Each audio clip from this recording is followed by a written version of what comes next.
الحمد للہ رب العالمین والعاقبۃ للمتقین والصلاۃ والسلام علی رسولہ الکریم فاعوذ باللہ من الشیطان الرجیم بسم اللہ الرحمن الرحیم لقد کان لکم فی رسول اللہ اسوۃ حسنہ۔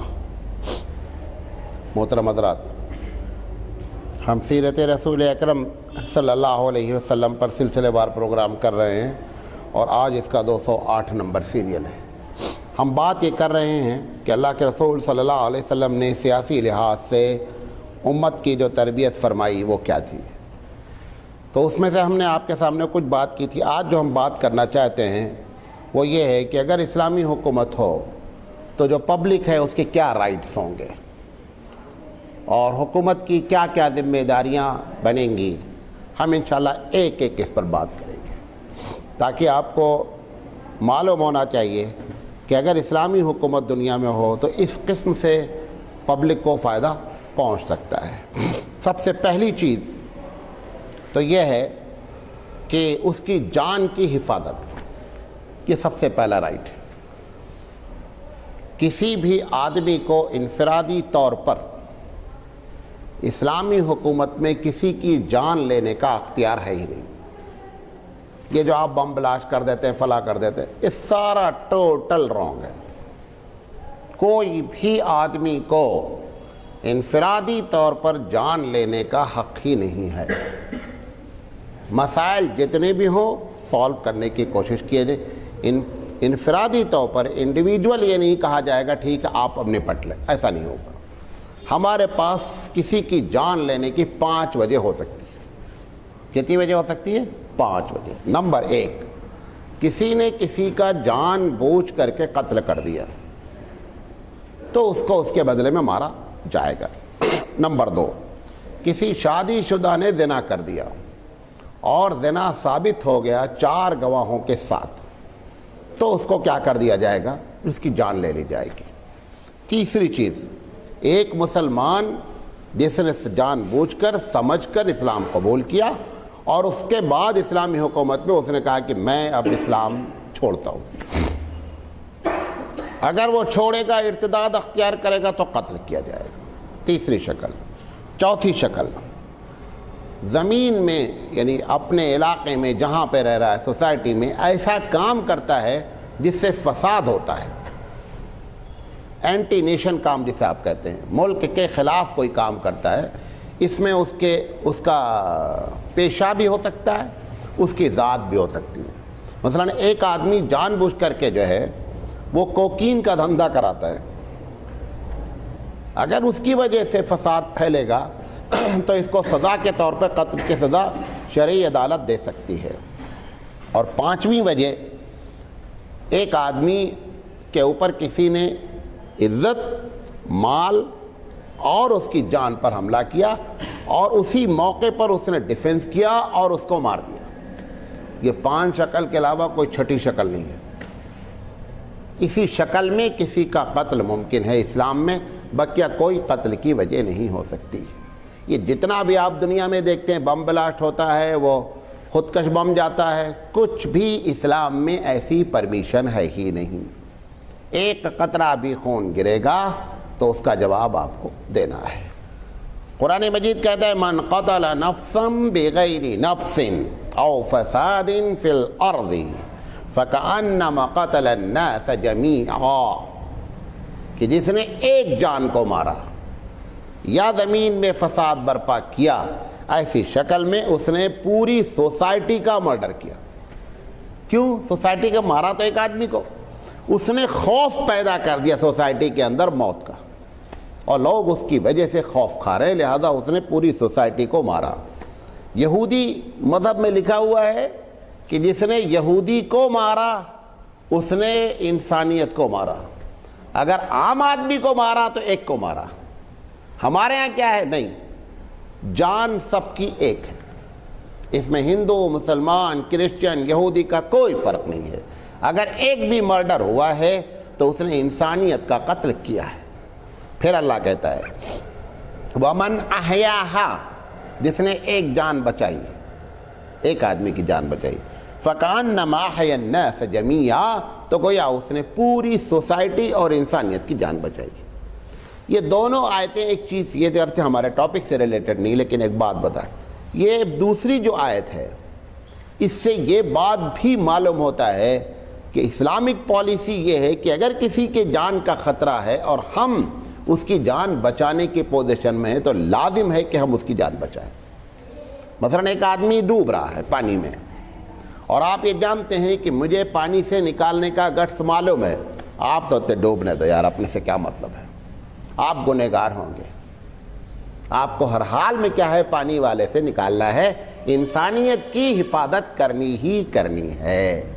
یا ایک آدمی روڈ پر کسی کو مار رہا ہے اور آپ سمجھتے ہیں کہ اگر میں انٹرفیئر کروں، میں مداخلت کروں تو اس کو مار سے بچایا جا سکتا ہے، آپ ہم سے مطلب نہیں ہے، ایسا نہیں کر سکتے آپ۔ اگر آپ کو یقین ہے کہ میرے مداخلت سے اس آدمی پر ظلم رک سکتا ہے تو ہم کو مداخلت کرنی ہی کرنی ہے۔ یہ اسلام کی پالیسی ہوتی ہی نہیں ہے کہ آپ اپنے طور پر خوش رہیں، بقیہ دنیا جہنم میں جائے، نہیں۔ سندھ پر حملہ محمد بن قاسم کے ذریعے حجاج بن یوسف نے کروایا۔ وجہ ایک عورت نے اپلیکیشن ڈالی تھی کہ میں اس علاقے میں محفوظ نہیں ہوں، میری عزت۔ 2500 کلومیٹر سے اسلامی حکومت نے وار کیا، اٹیک کیا، کہ ایک عورت نے اس نے لکھا خط کیا کہ اسلام کے ہوتے ہوئے اس زمین پر ہماری حفاظت، میں محفوظ نہیں ہوں۔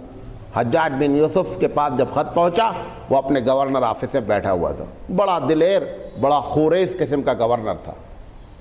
اس نے ہاتھ میں اس کے چاقو تھا، خنجر جسے کہتے ہیں، اور پوری دنیا کا نقشہ اس کے گورنر ہاؤس پہ لگا تھا۔ اس نے نقشہ اٹھایا اور سندھ پر گاڑا اور اپنے بھتیجے کو بلایا۔ اس نے کہا فوج کی تیاری کرو، اس عورت کی جان کی اور اس کی عزت کی حفاظت ہم کریں گے۔ بحری سفر کتنا مشکل خطرناک سفر آج کے 1300 سال پہلے رہا ہوگا، سمندر کا سفر، ہوائیں کتنی مخالف، طوفان آ سکتا ہے، سب کو نظر انداز کر کے اس عورت کی عزت کے لیے، حفاظت کے لیے اسلامی فوجیں روانہ کی گئیں۔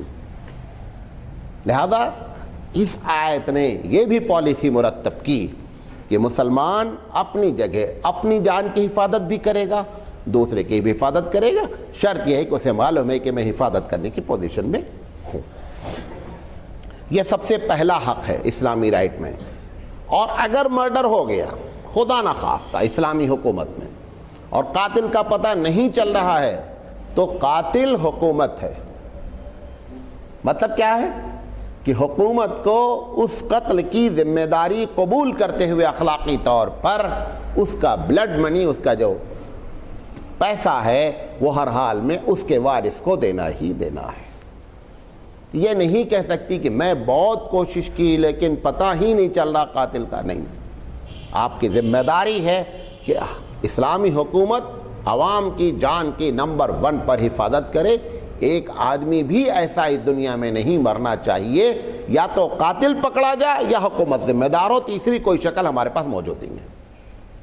بات سمجھیں، یہ پہلا رائٹس اللہ کے رسول صلی اللہ علیہ وسلم نے اپنی امت کو بتایا کہ اگر حکومت اسلامی قائم ہوتی ہے تو سب سے پہلے جان اور مال کی حفاظت ہوگی۔ نمبر 2، ہمارے پاس کچھ لوگ ایسے ہوتے ہیں جو معذور ہوتے ہیں۔ ہمارے پاس جب معذور کہا جاتا ہے تو لولا لنگڑا ہی سمجھتے ہیں، نہیں، عورت بھی معذور ہوتی ہے، بچے بھی معذور ہوتے ہیں، بوڑھے بھی معذور ہوتے ہیں۔ یہ جو بیمار لوگ ہیں یا حقیقت میں اندھے لنگڑے لولے ہیں، ان کو در در ٹھوکریں نہیں کھلانی ہے۔ جیسے ایک عورت ہے، کوئی دیکھنے والا نہیں ہے، لازم ہے کہ حکومت ذمہ دار بنے۔ کوئی بچہ ہے، ماں باپ سب مر گئے ہیں، بچے کو چھوڑ نہیں دیا جائے گا کہ تم روڈ پر اور فٹ پاتھ پر بھیک مانگتے چلو۔ ایک آدمی بھی اسلامی حکومت میں بھیک نہیں مانگ سکتا، ایک آدمی بھی۔ اس کی ذمہ دار کون ہوگی؟ اگر حکومت نے دیکھ لیا کہ کوئی آدمی، دیکھیں ایک ہے ضرورت کے لیے بھیک مانگنا، ایک ہے پیشہ ور بھیک مانگنا۔ پیشہ ور بھیک مانگے گا تو جیل ہو جائے گی اسلام میں، اور اگر ضرورت مند میں بھیک مانگے گا تو اس علاقے کے کا جو آفیسر ہوگا اس کی حاضری ہوگی سرکاری عدالت میں اسلامی کہ یہ بھیک مانگتا رہا، تم کرتے کیا رہے؟ آخر یہ مجبور ہوا کھانے کے لیے تب اس نے بھیک مانگی؟ تم کیا کرتے رہے؟ تم ذمہ دار تھے اس شہر کے، چاہے وہ کلیکٹر آپ کہہ لیں، چاہے وہ ڈی ایم کہہ لیں، تم کیا کرتے رہے؟ تم کس مرض کی دوا تھے؟ بات سمجھ میں آ رہی؟ ان سب کی حفاظت کون کرے گا؟ وہ سارا کا سارا کہاں سے کرتا معلوم آپ کو؟ وہ 2.5% زکوٰۃ سے۔ وہ جو 2.5% زکوٰۃ ہے وہ کوئی آدمی کسی کو ڈائریکٹ نہیں دیتا اسلامی حکومت میں، سب لے جا کر کے کہاں جمع کرتے ہیں؟ اسلامی خزانے میں، اور وہاں سے یہ پوری چیزیں آرگنائز ہوں گی، اور ایک آدمی بھی ملک میں بھیک نہیں مانگنا چاہیے۔ یہ سرکار کی ذمہ داری ہے کہ اس کی حفاظت کرے۔ بات سمجھ میں آ رہی؟ تیسری چیز، اچھا اس کے لیے یہ ضروری نہیں ہے کہ وہ مسلمان ہو، اس کے لیے یہ ضروری نہیں کہ وہ آپ کے علاقے کا رہنے والا ہو، پوری دنیا کا کوئی باشندہ آپ کے شہر میں آ گیا، وہ اسلامی حکومت ہے، اس نے بھیک مانگی اور ضرورت کے لیے مانگی، جو آفیسر اس شہر کا ہوگا اس کو سب سے پہلے حاضری دینی پڑے گی۔ کیسے ہوا؟ آپ کو معلوم ہے خلافت کے دور میں کوئی بھیک مانگنے والا ہی نہیں تھا۔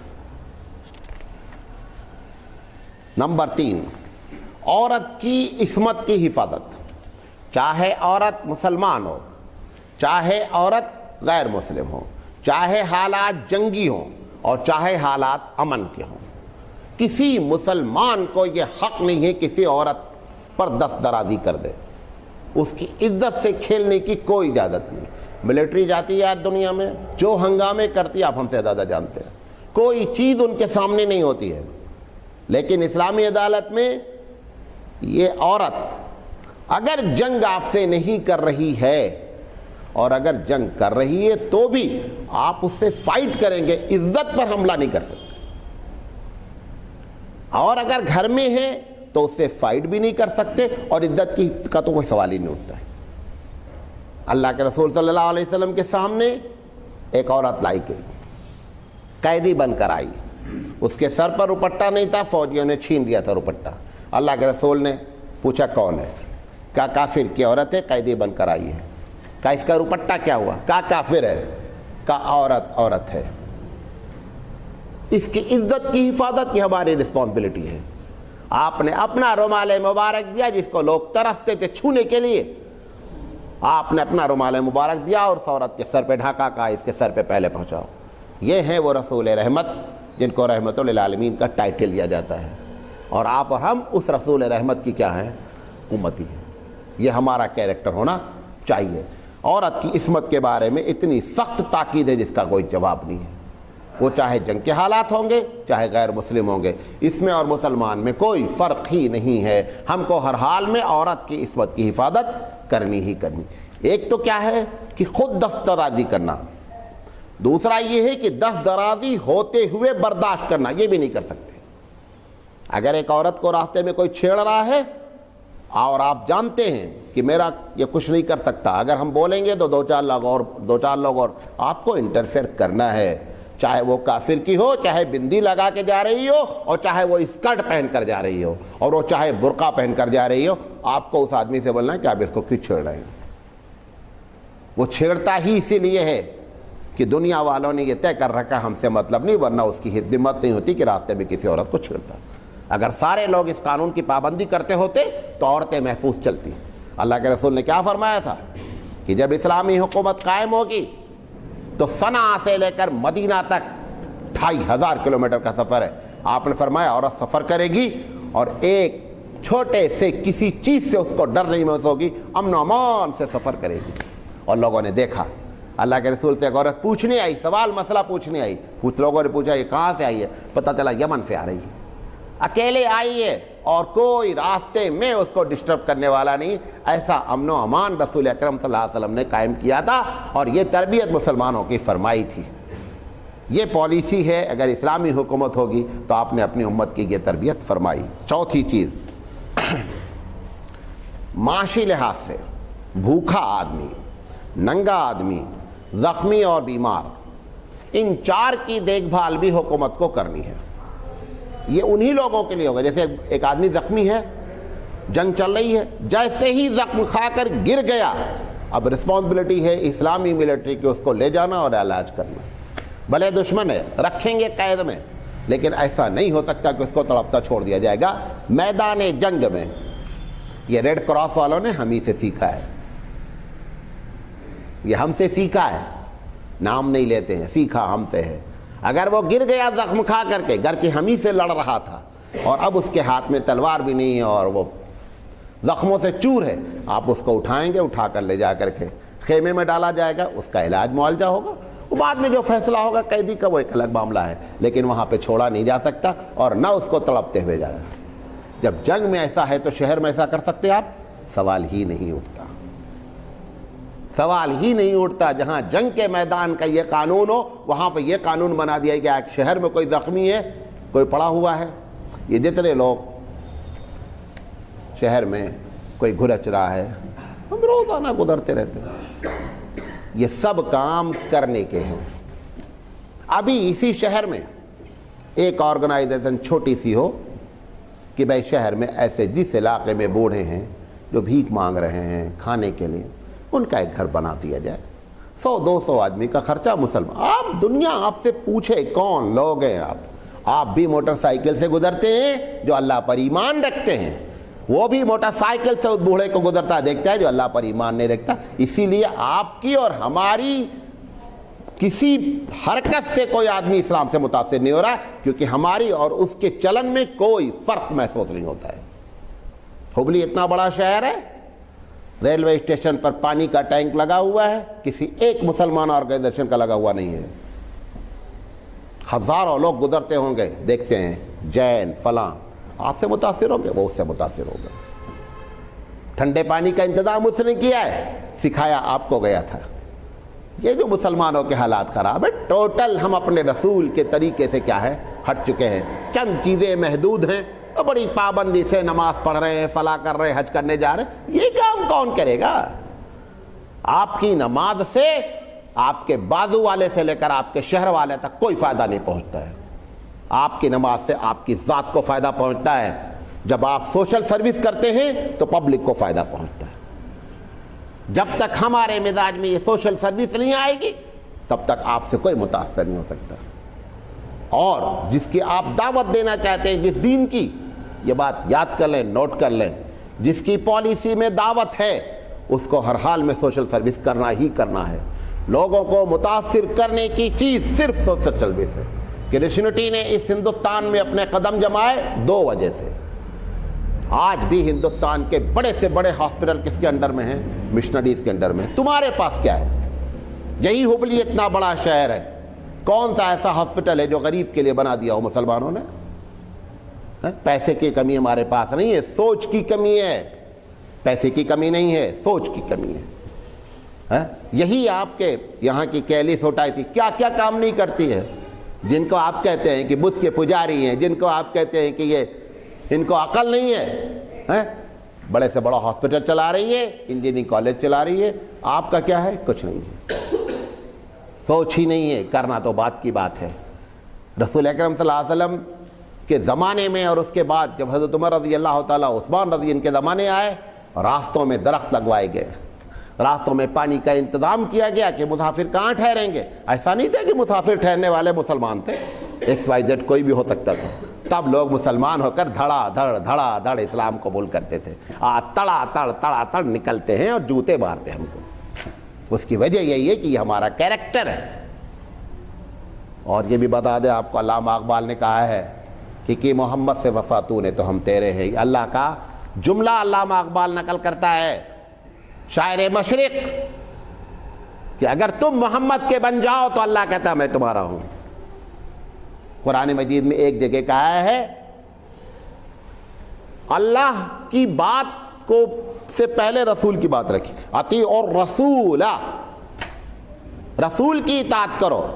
ایک جگہ کا اللہ کی اطاعت کرو، پھر رسول کی اطاعت، ایک جگہ رسول کی من اطاع اللہ من اطاع الرسول فقد اطاع اللہ، کہ جس نے رسول کی بات مانی اس نے اللہ کی بات مانی۔ یہ رسول کی بات کے چھوڑنے کے سب نتائج ہیں۔ چند باتیں بے تکی قسم کی پکڑ رکھی۔ ابھی کل ایک مسجد میں اتفاق سے پروگرام تھا، وہاں پر ایک حرکت سنت کے مطابق نہیں، پوری نماز پڑھا رہا ہے سنت کے خلاف، دعائے اول ثابت نہیں، دعائے ثانی کرا رہا ہے، نماز سے پہلے بیٹھ کر اشہد اللہ الہ اذان پہ اٹھ نہیں ہو رہا، بے تکی کی حرکتیں. رسول سے محبت کرنا ہے, اپنی عملی زندگی کو رسول کے تابع کر دیں, تب دیکھیے دنیا آپ کے قدموں میں کیسے آتی ہے. کتنی مرتبہ آپ کو یہ پروگرام کرتے کرتے یہ باتیں بولتا رہتا ہوں کہ اللہ کے رسول کی زندگی پرسنل لائف سے متاثر ہو کر لوگوں نے اسلام قبول کیا ہے. حضور صلی اللہ علیہ وسلم نے کوئی ایسی چیز نہیں استعمال کی کہ جس میں طاقت کا یا پاور کی بات کہی ہے, بلکہ اللہ کے رسول نے کیریکٹر پیش کر دیا. لوگ ہتھیار ڈالتے چلے گئے اور لوگ سمجھ میں نہیں آ رہا تھا کس قسم کا یہ بندہ ہے جو ایسا کیریکٹر پیش کرتا ہے.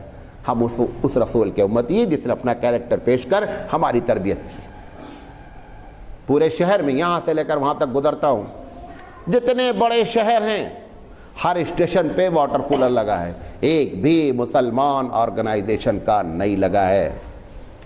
اور آپ کو معلوم ہے کہ جس قوم کے ساتھ آپ رہتے ہیں, اگر اس قوم کے ساتھ آپ تھوڑی بھی بھلائی کریں یہ آپ کی پوجا کرتی ہے. میں ایک مثال دیتا ہوں اپنی. ہمارے یہاں چھوٹی سی ایک تحصیل ہے, بیکاپور اس کا نام ہے. وہاں پر تحصیل کے مین ہائی وے گزرتا ہے, فیض آباد الہ آباد ہائی روڈ. لوگوں نے مجھ سے کہا کہ آپ سوشل کام کرتے ہیں, پوری اس تحصیل میں گرمی میں ٹھنڈا پانی پینے کا انتظام نہیں ہے. میں نے کہا ہم لگوائیں گے. تحصیل کے سامنے میں نے ایک صاحب سے بات کی کہ اس میں لائٹ کا معاملہ ہوگا. انہوں نے کہا مولانا ہم جنریٹر بھی چلاتے, لائٹ اگر آپ کولر لگوا دیتے ہیں تو لائٹ ہم دیں گے. آپ یقین کریں گے 4 سال ہو گیا ہے, آ کر کے اس کولر کو لوگ چومتے ہیں. اس پہ لکھا ہوا ہے سوسائٹی فلاح المسلمین نے لگوایا ہے, اس کو چومتے ہیں. کیوں؟ یہ قوم ہی ایسی ہے, یہ تو اپنے دکانوں میں لکھے رہتی ہے کہ کسٹمر ہمارا ایشور ہے. اگر آپ اس طرح سے آپ کام کر کے دکھائیں جہاں پر ہو, ناممکن ہے. یہ فسادات, یہ آپ سے دشمنی, یہ سب ہمارے کیریکٹر کے نتائج ہیں. میری گاڑی یہ چھوٹی سی وہاں فیض آباد میں, آپ یقین نہیں کریں گے, میں نے خود اپنی آنکھوں سے دیکھا ہے. میں گاڑی پہ موجود نہیں تھا, گاڑی کو سجدہ کیا تھا ایک آدمی نے کر کہ صاحب یہ وہ گاڑی ہے جو غریبوں کی مدد کرتی ہے, بغیر ذات پات کے. بیمار ہو گیا بندہ, لے کے جاتے ہیں. بچے کو ایک سانپ کاٹ لیا, آپ کو معلوم ہے ہمارے یہاں خطرناک قسم کے سانپ ہیں, مر جاتا ہے بچہ. ڈاکٹر کے پہنچے, ہم نے کہا ڈاکٹر صاحب بچہ پیسے کی وجہ سے مرنا نہیں چاہیے, موت ہے ہم کچھ نہیں کر سکتے, یہ نہیں ہونا چاہیے. اور اس بچے کے گھر کا یہ عالم تھا کہ گھر میں چراغ نہیں تھا. میں نے کہا ہمارے دوست محمد احمد صاحب سے, مولانا یہ نہیں ہونا چاہیے. میں نے اپنے بھانجے کو کاٹ دیا, ہم نے کہا 5 لاکھ اس میں ہیں پیسے, بچے کی جان بچنی چاہیے, پیسہ وجہ نہیں ہونا چاہیے کہ پیسہ ہوتا تو بچے کی جان بچ جائے. جتنا پیسہ لگے بچے کی جان بچانی ہے. ایسے جب مسلمان کیریکٹر پیش کرتا ہے نا, تب حالات بدلتے ہیں. ایسے نہیں بدلتے حالات. یہ رسول نے ہماری تربیت فرمائی تھی, کر کے ہم دیکھیں اور پھر دیکھیں. تو جب معاشی تحفظ ہے, یہ حضرت عمر رضی اللہ تعالیٰ عنہ نے احکام جاری کیا کہ بچہ جیسے پیدا ہو اس کو وظیفہ دے دیا جائے. جب بچہ روٹی کھانے لگے تو وظیفہ دے دیں. ایک ماں کو معلوم ہوا کہ بچہ جب تک روٹی نہیں کھاتا ہے تب تک وظیفہ نہیں ملتا ہے. بچے نے کیا کیا کہ دودھ جلدی چھوڑا دیا تاکہ بچے کو وظیفہ ملنے لگے. دیکھیے ہوتا نا, بچہ 2 سال تک دودھ پیے گا پھر روٹی کھائے گا, تو 2 سال کے بعد اس کا وظیفہ حضرت عمر رضی اللہ تعالیٰ نے جاری کرایا. اس ماں کو کیا ہوا, غریب رہی ہوگی, پریشان, یا آدمی پریشان ہوتا تو اس کو کوئی سمجھ میں نہیں آتی ہے. ہم پریشان نہیں, اس لیے ہم کو بڑی ہوائیاں لگتی ہیں اور بڑی ہمیں اچھا لگتا ہے. ایک آدمی جس کے پاس مسائل ہوتے ہیں پیسے کے, کبھی 10 روپے 5 روپے 500 روپے, آپ اس سے پوچھیں کس مسائل سے گزرتا رہتا ہے. وہ عورت نے کو جب معلوم ہوا کہ عمر نے وظیفہ جاری کیا ہے تو اپنے بچے کو 1 سال کے اندر دودھ چھڑا دیا اور روٹی کا ٹکڑا پکڑا کے لے کر کے آئی حضرت عمر کے پاس کہ حضرت یہ روٹی کھانے لگا ہے, آپ اس کا وظیفہ جاری کر دیں. حضرت عمر رضی اللہ تعالیٰ نے کہا کہ اس کی عمر دودھ پینے کی تھی, تم نے اس کو اتنی جلدی دودھ چھڑا دیا. تو اس نے کہا کہ میں نے تو اس لیے چھڑایا تاکہ وظیفہ جاری ہو جائے. اللہ کہ یہ وہ صحابی ہیں جس کے بارے میں رسول اکرم نے فرمایا تھا لو کان بعدی نبی لکان عمر, کہ اگر میرے بعد کسی کو نبوت ملتی تو عمر کو ملتی. عمر نے کہا کہ میرے اس قانون سے ایک بچے کا بچپنا چھینا گیا, کس کو دودھ پینے کی جو عمر تھی اس عمر کو گھٹا دیا گیا. بچے کے پیدا ہونے والے دن سے وظیفہ شروع کیا جائے گا, 2 سال کی قید ختم کی جاتی ہے. یہ ہے وہ اسلامی قانون جس سے لوگ رحمت کے سائے میں رہتے تھے اور امیروں کے لیے اپنے گھروں میں بیٹھ کر دعائیں کرتے تھے. دیکھا بھی نہیں تھا امیر المومنین کو, ان کے لیے دعائیں کرتے تھے کہ اللہ ایسے امیر المومنین کو صحت عطا فرما, ایسے امیر المومنین کی زندگی عطا فرما. ہمارا جو ماضی ہے نا اتنا تابناک ہے, قسم خدا کی حیرت ہوتی ہے. اگر آج صحابہ آ جائیں تو ہماری داڑھیاں بڑی بڑی دیکھ کر کنفیوز ہو جائیں کہ یہ یہودیوں کے کسا عمل, اور نام ان کا عبد الرحمن اور عبداللہ ہے. ہمارے عمل کو دیکھ کر حیرت کریں گے کہ یہ کون سی آبادی ہے جس آبادی میں ہم کو بھیج دیا گیا ہے. یہ حقوق نبی کریم صلی اللہ علیہ وسلم نے بیان فرمائے تھے. اللہ نے ایک آرڈیننس جاری کیا تھا, اس کی یہ برکت تھی. وفی اموالہم حقا للسائل والمحروم, ان کے مال میں مانگنے والوں کا بھی حق ہے, محروم ان کا بھی حق ہے. کس نے دیا ہے پیسے؟ کون ماں کے پیٹ سے چیک لے کر کے آیا ہے؟ کس نے کتنا کمایا ہے؟ اللہ قیامت میں پوچھے گا. میں بھوکا تھا, کھانا کھلایا؟ بولے گا اللہ آپ کہاں بھوکے, آپ تو اللہ ہے. اللہ کو اپنے بندوں سے اتنی محبت ہے, اس میں پہ اس حدیث میں مسلمان کا ذکر نہیں ہے کہ تم نے مسلمان کو کھانا کھلایا نہیں. اللہ پوچھے گا میں بھوکا تھا, تم نے کھانا کھلایا؟ وہ کہے گا اللہ آپ کہاں کھاتے؟ کہا فلاں بندہ میرا بھوکا تیرے پاس آیا تھا نا, اور تو نے اس کو کھانا نہیں دیا. تو اگر تو اس بندے کو کھلاتا تو مجھے کھلاتا. کتنی محبت ہے رب ذوالجلال کو اپنے بندوں سے. اس بندوں کے ساتھ ہمارا معاملہ کیا ہے؟ ہم 2 منزلہ مکان بناتے ہیں, 3 منزلہ بناتے ہیں, اوپر سے چڑھ کر کے دیکھتے ہیں فلاں جگہ جھوپڑا ہے. کبھی ہمارے صحت پر اثر بھی نہیں پڑتا ہے کہ چلو اس کی چھت ٹھیک کروا دیں. ان کی آہیں ہمارے گھروں کے سکون کو چھین لیتی ہیں. یا آپ دیکھتے ہیں نا, بیڈ ہمارے بڑے اچھے ہیں, نیند نہیں آتی ہے. نیند نہیں آنے کی وجہ وہ اس غریب کی آہ تم کو لگتی اور ہم کو لگتی, اس لیے نیند ہماری آرام ہو جاتی ہے. کبھی ان کی طرف بھی توجہ کرے. 5واں حق ہے جو اسلامی حکومت میں سب سے اہم ہے, وہ یہ ہے کہ عدل اور انصاف سب کے ساتھ.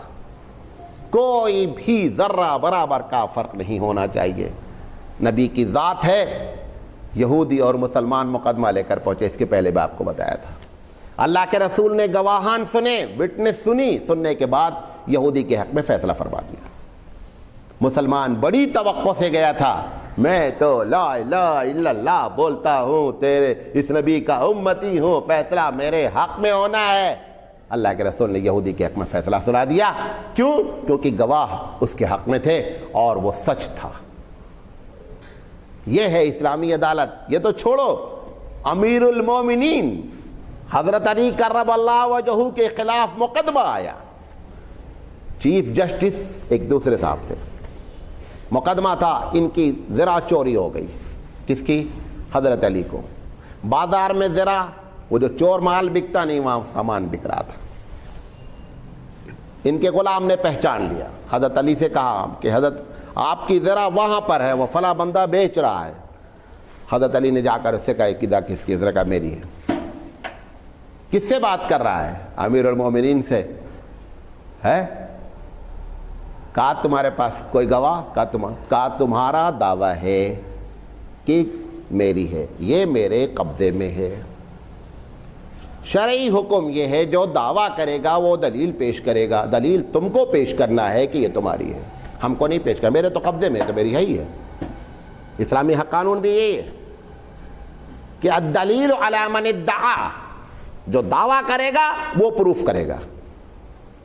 کیس گئے عدالت کے پاس, حضرت علی عدالت کے پاس پہنچے. ان کو بھی تھا کہ عدالت اپنی ہے, چیف جسٹس اپنا اپوائنٹمنٹ کیا ہوا ہے. چیف جسٹس نے پوچھا, یہودی اس سے پوچھا حضرت علی سے, تمہاری ہے؟ ہم ہوتے کیا کرتے؟ ارے مارا اٹھاؤ لے جاؤ جی. چیف جسٹس پوچھتا علی سے, یہ تمہاری ہے؟ کہاں تمہارا دعویٰ ہے؟ ہاں. دلیل لاؤ. کہا میرا بیٹا حسین اس کی گواہی دیتا ہے کہ یہ میں نے فلاں وقت خریدی ہے اور میرے ساتھ یہ تھا. کہا آپ کو معلوم ہے علی؟ کون کہہ رہا ہے؟ اس کا اپوائنٹمنٹ کیا ہوا چیف جسٹس امیر المومنین سے آنکھ میں آنکھ ملا کر کے بات کرتا ہے. کہتا ہے تمہیں معلوم ہے بیٹے کی گواہی باپ کے مقابلے میں شریعت میں قبول نہیں ہوتی, دوسری گواہ پیش کرو.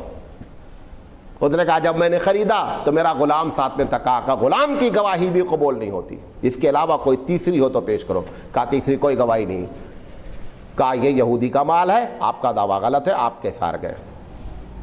یہ ہے عدل و انصاف. اور اس یہودی کا کیا عالم ہوا؟ اس کے پیر سے زمین سرک گئی کہ امیر المومنین کے خلاف چیف جسٹس نے فیصلہ کر دیا. اس نے کہا یہ کون سا مذہب ہے؟ کہا اس کا نام اسلام ہے. کہا لا الہ الا اللہ محمد رسول اللہ. ایسے لوگ مسلمان ہوئے ہیں؟ ایسے نہیں ہو گئے ہیں. یہ کیریکٹر تھا. اور امیر المومنین ایسا نہیں کیے کہ جھڑک جائیں, ناراض ہو جائیں. نہیں, فیصلہ فیصلہ ہے, اللہ کے رسول کا بتایا ہوا اصول ہے, اس کے تحت چیف جسٹس آرڈیننس جاری کر رہا ہے. اس کا نام عدل اور انصاف ہے دنیا اس پیش کرنے والی عدل اور انصاف. آپ کو معلوم ہے جارج بش نے, یہ براک اوباما سے پہلے جو پریسیڈنٹ تھا, اس نے جنرل پرویز کو جب فون کیا, حالات جب خراب ہوئے تھے افغانستان کے, ایک سنٹنس اس نے کہا تھا. اس نے کہا تم میرے ساتھ ہو یا نہیں ہو, میرے ساتھ ہو تو میرے ہو, میرے ساتھ جو بھی نہیں ہے وہ میرا دشمن ہے. یہ ہیں اصول سپر پاور کے. حق کی بات نہیں کہ تم حق کے ساتھ ہو جاؤ, میں غلط ہوں میرا ساتھ ہو. ہے کوئی؟ ابو بکر خطبہ دیتے, قسم خدا کی رونے کا دل چاہتا ہے. ابو بکر خطبہ پہلے دن دیتے ہیں کہ اے لوگو, اگر میں غلط بات کہوں تو میری بات نہیں ماننا, جب تک میں شریعت کا دامن تھامے رہوں گا میرا ساتھ دینا, اور اگر میں غلط ہو جاؤں تو مجھے تیر کی طرح سیدھے کرنا. ہے سپر پاور کوئی کہنے والا یہ جملہ؟ اور اگر یہ جملہ نہیں کہتے تو امیر المومنین نے سیم یہی جملہ ریپیٹ کیا خلافت کے وقت میں. ایک بوڑھی عورت نے حضرت عمر کے خلاف آواز اٹھائی. یہ وہی بات تھی کہ اس کو معلوم تھا کہ امیر المومنین ہے لیکن حق کو قبول کرتا ہے, اس کے پاس حق ہے. یہ تربیت رسول اکرم نے ہماری فرمائی تھی. عدل و انصاف اس حد تک تھا. اس کا نام اسلام ہے. کاش ہم اسلام کی باتوں کو جانتے اور اسلام پر اپنی زندگی کو نافذ کرنے کی فکر کرتے, ہماری دنیا بدل جاتی اور ہم دوسروں کی دنیا بدل دیتے.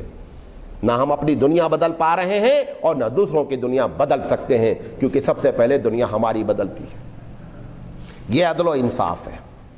حضور اکرم صلی اللہ علیہ وسلم کے چہتے ہیں حضرت زید, بہت چاہتے تھے آپ نے بیٹی کی طرح ان کو ایک مرتبہ اناؤنس بھی کر دیا تھا میرا بیٹا ہے. اللہ نے منع کر دیا, وہ الگ بات ہے. بہت چاہتے تھے زید کو. ایک عورت کے خلاف فیصلہ ہو گیا, عورت سردار کی بیٹی تھی, چوری کی تھی, چوری میں ہاتھ کٹنا تھا. حضرت زید کو لوگوں نے کہا کہ آپ خدا کے واسطے حضور سے سب سفارش کر دیجئے اور تاکہ اس کا ہاتھ کٹنے سے بچ جائے. حضور صلی اللہ علیہ وسلم کے پاس جب زید پہنچے تو پہلے تو زید کو خبر لی, تم نے کیا سمجھ رکھا ہے, اللہ کے معاملے میں مداخلت کر سکتا ہوں؟ اللہ رحمان اور رحیم ہے. اس نے چور کی جو سزا رکھی ہے وہ رحمان ہونے کے باوجود رکھی ہے. تمہاری ہمت کیسے ہوئی اللہ کے خلاف مجھ سے سفارش کرنے کی؟ اور آپ نے فرمایا یاد رکھو زید, لو کانت فاطمہ بنت محمد سرقت لقطعت یدہا, اگر میری بیٹی فاطمہ نے بھی چوری کی ہوتی تو آج ہاتھ کاٹ دیتا. سمجھے؟ یہ ہے فیصلے. اس کا نام عدل اور انصاف ہے. کہاں ہے دنیا میں جمہوریت جس کا جنازہ نکل چکا ہے؟ اس کا نام جمہوریت ہے. جس اسلام کو لوگ بدنام کرنے کی فکر کرتے ہیں, ابھی آپ کو بتایا کہ 5 شکل کے علاوہ قتل کوئی جائز نہیں ہے, اس کے خلاف لوگ پروپیگنڈے کرتے ہیں کہ اسلام میں جو دہشت گردی اور فلاح ہے. یہ انصاف ہے اسلام کا.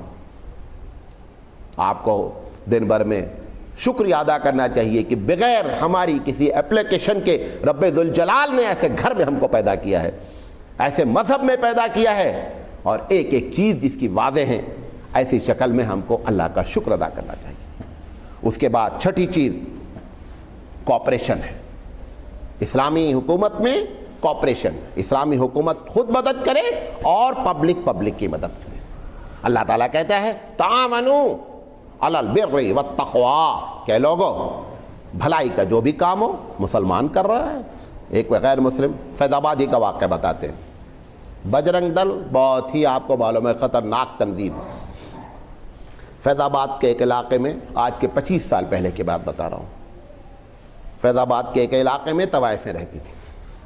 جب کسی زمانے میں نوابوں کے زمانے میں رہتی رہی ہوں گی تو وہاں پر ایریا شہر کا کنارہ رہا ہوگا، اب وہ بیچوں بیچ شہر میں آ گیا۔ جب بیچوں بیچ میں شہر آ گیا، دونوں طرف محلے آباد، اب اس سے عورتیں متاثر ہو رہی ہیں اور لڑکیوں کے کیریکٹر پر زبردست آنچ اچھالی جا رہی ہے۔ بجرنگ دل نے کہا کہ صاحب یہ محلہ یہاں سے اٹھنا چاہیے۔ آپ کو معلوم ہے مسلمان کے چند لڑکے کھڑے ہوئے اور انہوں نے کہا اس سے کوئی بحث نہیں کہ بجرنگ دل نے یہ آواز اٹھائی ہے، آواز حق ہے، عورت کی حفاظت کی ذمہ داری اسلام نے لی، ہم تمہارا ساتھ دیں گے۔ گولیاں چلی، قسم خدا کی کھا کے کہتا ہوں، اور مسلمان ان کا ساتھ دیے۔ مجھ سے مسئلہ پوچھنے آئے کہ مولانا بجرنگ دل نے یہ آواز اٹھائی تھی، ہم لوگوں نے ان کا سپورٹ کیا، ہم نے یہ آیت پڑھی تعاونوا علی البر والتقوی، جہاں بھی بھلائی ہو آپ سپورٹ کریں۔ کرنے والا کون ہے؟ اس سے شرابی ہے، اس سے کوئی بحث نہیں ہے، جواری ہے، اس سے کوئی بحث نہیں ہے، کرسچن ہے، اس سے کوئی بحث نہیں ہے۔ اللہ کے رسول صلی اللہ علیہ وسلم کی مثال دیتا ہوں۔ اللہ کے رسول کے زمانے میں ایک تنظیم بنی مکے کی زندگی میں، ابھی نبوت کا اناؤنسمنٹ نہیں ہوا تھا، تنظیم نے، نوجوانوں نے تنظیم بنائی۔ تنظیم کے دفعہ یہ تھی کہ اگر قریش پر یا علاقے میں کوئی کسی پر ظلم کرے گا تو ہم اس کو پاور سے روکنے کی کوشش کریں گے کہ ظلم نہیں ہونا چاہیے۔ حضور نے فرمایا میں اس کا ممبر بننا چاہتا ہوں، میں اس کا ممبر بننا چاہتا ہوں۔ اسی شہر میں آپ کے چند نوجوانوں کے ساتھ ظلم ہوا، کوئی جھانکنے کے لیے تیار نہیں، ہم اپنی جگہ خوش ہیں، بڑے نمازی ہیں، بڑے پرہیزگار ہیں، یہ سب سوال دینے ہوں گے جواب قیامت میں۔ ابھی یہاں پہ گائے کا معاملہ ہوا، اس کو مارا، ہم کو خبر بھی نہیں ہے، ہم پوچھ بھی نہیں رہے کیا ہوا کیسے ہوا، کیوں؟ ان کا ہوا تو تم نے نہیں پوچھا، تمہارا ہوا تو دوسرا نہیں پوچھا۔ ایسے ہی انگریزوں نے بھارت پر قبضہ کیا تھا، ایسا نہیں ہوا تھا پہلے دن آ کر دلی پہ جھنڈا گاڑ دیا، جھنڈے ایسے گڑے تھے۔ اگر کسی کو معلوم ہو جائے کہ مسلمان اگر ایک پر ظلم ہوگا تو پورا شہر آ کر بات کرے گا، ظلم کرتے ہوئے 50 مرتبہ وہ سوچے گا کہ اس پر ظلم کرنا چاہیے یا نہیں کرنا چاہیے، وہ چاہے حکومت ہو اور چاہے فرد ہو۔ جب ان کو معلوم ہوتا ہے کہ قلوبہم شتّا، ان کے دل بکھرے ہوئے ہیں، ان کی کوئی طاقت نہیں ہے، جس کے جو چاہیں گے محلے محلے والے بات کرتے رہیں گے، دوسرا محلہ آ کر پوچھے گا بھی نہیں، نتیجہ یہی نکلے گا ہر ایک کے ساتھ، وہ چاہے مولانا سراج ہو اور چاہے عبد القادر صاحب ہو۔ یہ ہم اس پالیسی سے ہٹے، اس کا یہ نتیجہ نکلا۔ تعاونوا علی البر والتقوی، پھر کہا گیا ولا تعاونوا علی الاثم والعدوان، کبھی بھی برائی کا ساتھ نہیں تھا۔ ہمارا بھائی ہے، بیوی نے غلطی کی ہے، لہذا ہر حال میں ہم کو پڑوسی سے لڑنا ہے، یہ کیا پالیسی ہے؟ اگر بیوی نے پڑوسی سے غلطی کی ہے تو بیوی کو ڈانٹے، بھائی نے ظلم کیا ہے دوسرے پر، بھائی کو ڈانٹے، یہ کیا بات ہے؟ میرا بھائی ہے لہذا ہمارا حال میں بھائی کا سپورٹ کریں گے، یہ تو جاہلی پالیسی ہے۔ حضور اکرم صلی اللہ علیہ وسلم سے کہا گیا انصر اخاک ظالما و مظلوما، اپنے بھائی کی مدد کرو چاہے ظالم ہو چاہے مظلوم، کا اس کا معنی سمجھ لو۔ ظالم کی مدد کرنی ہے، کیسے؟ ظلم نہیں کرنے دینا، یہ اس کی مدد ہے، کیونکہ ظلم کرے گا قیامت میں اس سے پوچھا جائے گا، لہذا اس کو قیامت کی آگ سے بچانے کے لیے اس کی مدد کریں۔ کیا کریں؟ ظلم نہیں کرنے دیں۔ ہمارے ساتھ کبھی ایسا نہیں ہوتا۔ آپ کا بچہ بالو وعدے سے لڑے گا، آپ بتائیے آپ کس کا سپورٹ کرتے ہیں؟ ہمیں میرا بچہ ہے، میری بیوی لڑی ہے، میرے بھائی سے لڑائی ہوئی ہے، لہذا وہ بھی کبھی تمہارے سے نہیں کرنا، اس کو بھی وہی اپنے بیوی کو اس کو بھی سپورٹ کرنا ہے، اپنے بھائی کو اس کو بھی سپورٹ کرنا ہے۔ کبھی ہم اپنے خلاف بھی کبھی کوئی فیصلہ کریں اگر ہم ناحق ہیں تو یہ پالیسی ہونی چاہیے۔ تو بہرحال اتنی باتیں آپ کے سامنے رکھی، اللہ تعالیٰ سے دعا ہے کہ اللہ تعالیٰ کہنے سے زیادہ عمل کرنے کی توفیق عطا فرمائے۔ ایسے ہمارے پاس 24 رائٹس ہیں جو اسلام نے دیے ہیں کہ اگر اسلامی حکومت ہوگی تو عوام کے یہ 24 رائٹس ہیں، انشاءاللہ لگاتار اس پر ہم بات کریں گے۔ اللہ تعالیٰ سے دعا ہے کہ اللہ تعالیٰ کہنے سے زیادہ عمل کرنے کی توفیق عطا فرمائے۔ وآخر دعوانا ان الحمدللہ رب العالمین، سبحان اللہ وبحمدہ، سبحانک اللہم وبحمدک، اشہد ان لا الہ الا انت، استغفرک واتوب الیک۔